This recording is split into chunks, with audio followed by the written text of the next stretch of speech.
But by cook, I mean like 100 degrees, not near boiling or anything like that, like you're used to cooking.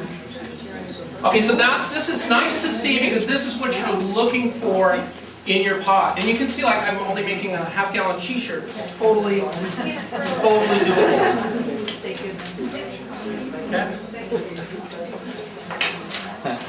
So everybody see this back here? Everybody got a vision of the curd? So you can see how the cheese cakes away. It's like 12 hours in? Yeah, we're about 12 hours in.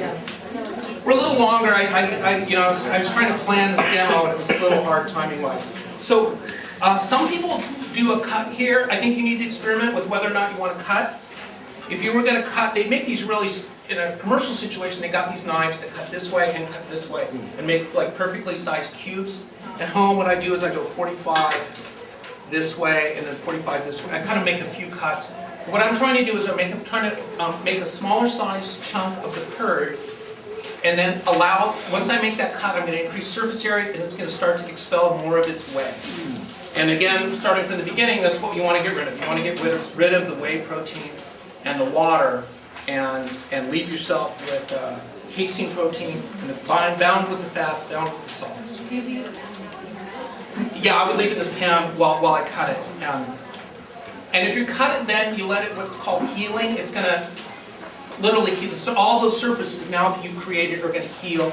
Let that sit for about 15 minutes. Now, with this kind of cheese, what we found is that straight ladle to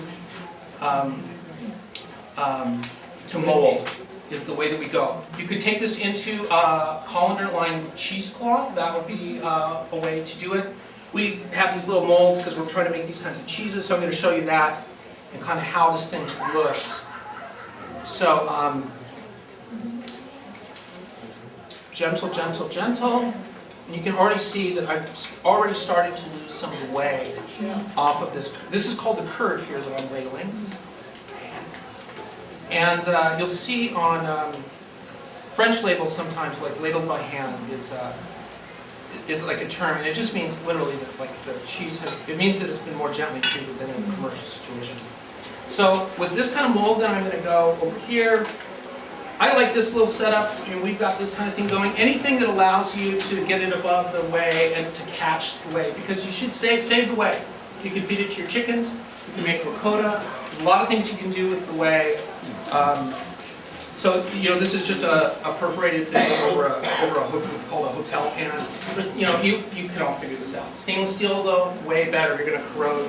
You're going to corrode almost anything else. Here's a different size mold. It just kind of, with these different molds, what you're doing is you're sort of changing your surface area.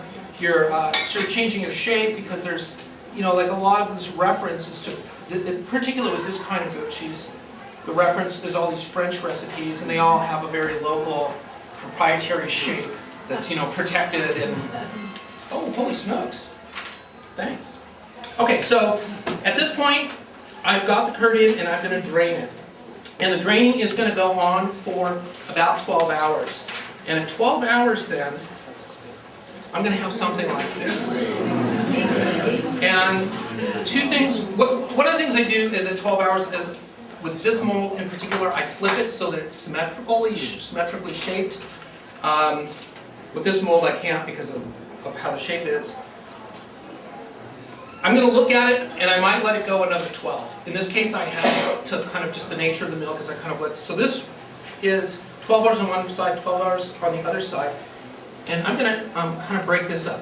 What temperature do you keep it at for the 12 hours? So room temp, but like not hot room temp, like not middle of summer room temp. I mean, we can kind of pass that around. I've got another one here. Strictly speaking, you're not allowed to eat it.